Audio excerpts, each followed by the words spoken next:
Were elections ever rigged in Zimbabwe, as has been alleged, since about the election of 2002, and the election when I was in Zimbabwe was 2008, and people even go as far as to say 2013 itself was a rigged election. To the best of your knowledge, were elections rigged?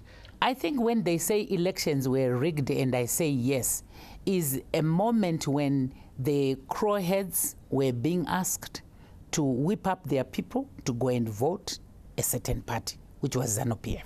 Yes, by that practice, one would say it's a rigging process. And by even asking the soldiers to go and run a program called Maguta or Produce More for people to have enough on their plates, yes, it was not a good thing to do that. Why ask soldiers to leave their cantonments to go and do a political, chore? It should have been left to the politicians to do that. So to actually vouch for a moment when ballot boxes were stuffed with papers, voted papers, I did not witness that. Did you condemn them inside ZANU-PF to say, comrades, we are a glorious movement that liberated Zimbabwe, that fought for these people through the barrel of the gun to bring about this just system of democracy we enjoy. We have to let people express themselves, their will at the ballot, and not tamper with their will the way we are doing. There are certain things that I personally blame myself for.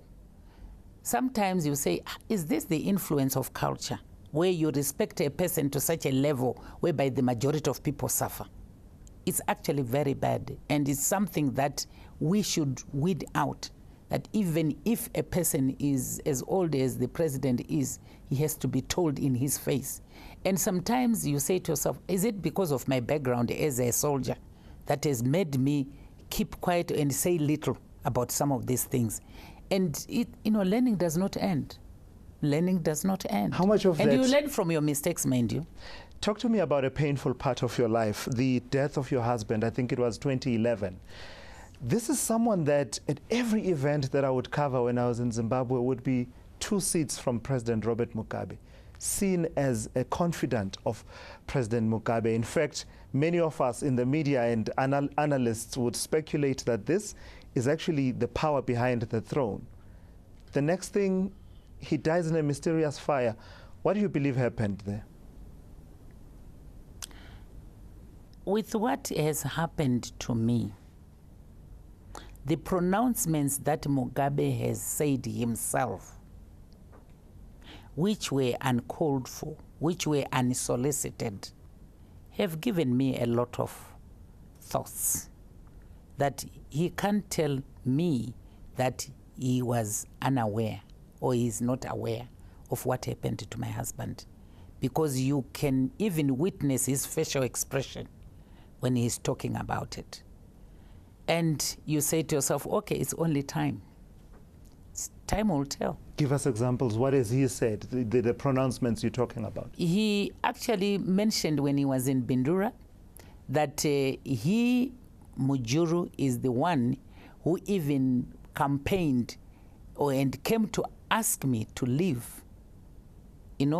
try and work out a succession plan, which succession plan was discussed in the Politburo, and a committee was selected in which Mujuru was part. John Nkomo, the late, was the chair. Sekera Mai, I remember, being security, was a member. And my husband, being a retired general, was a member. So for Mujuru to go and tell him that he should start thinking of, retiring and looking for success and working on a succession plan, which succession plan they were sent to go and, work out. Surely I was surprised for one to really turn against that. In the first place, why did you ask them to go and do that if you were not interested? So from those pronouncements, you believe there was foul play in your husband's death? Of course. And you believe the president knew? With what he said, can he, excuse himself? Can he really absolve himself from that? And why did he mention those things in the first place? Who do you believe killed him? No, I have no person. No person in mind? Yes. But do you believe it was political?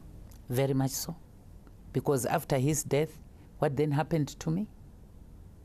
And only to discover that his team, which he gathered and drummed support for that team to help him oust me, is now coming out in the open, telling the nation that even the G40 that is fighting Lokaste, it's him who is the head. And how can a head of state be that? Why would you want, and at that late age, you still want to fight with kids of below 35 years? It's a shocker. The final subject I want to raise with you, Ma'am Mujuru, is also one you've answered questions on, the issue of the atrocities that took place in the 80s, Kukuraundi. My sense when I was in Zimbabwe, and you'll correct me if I'm wrong, I got a sense that there was a sense to this happened. The president called it a moment of madness by all. The people who were affected that died would say, well, who had families die, will say, well, our family members were not mad. They were just butchered by a government that had turned against them. Having been in government for 3 decades or so, how much responsibility do you take for that era in Zimbabwean life?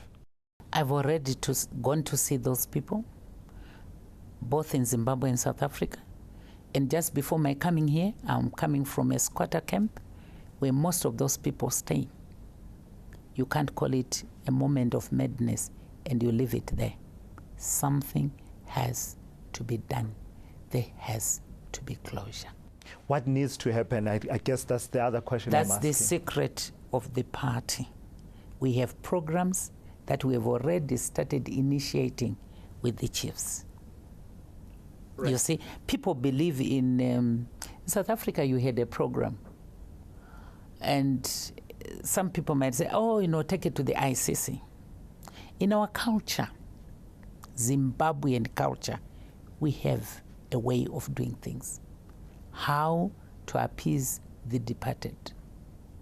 How to try and cool the hearts of the affected. But at a judicial level, at a justice level, what needs to happen? Should there be a kind of confession process and victim and perpetrator situation, or should there be prosecution? It will come out of that process. Of the consultations. It cannot come from one person. Sure. Because as we deal with the people, what would the people say?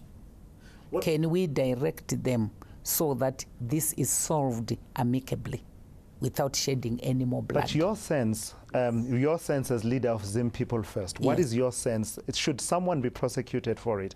I mean, if Hissène Habré of Chad could be prosecuted for atrocities that happened in the 80s, the victims and families of victims of Kukuraundi will say there's no reason why anyone, someone can't be prosecuted. Then there is no reason of consulting people if I have an answer already.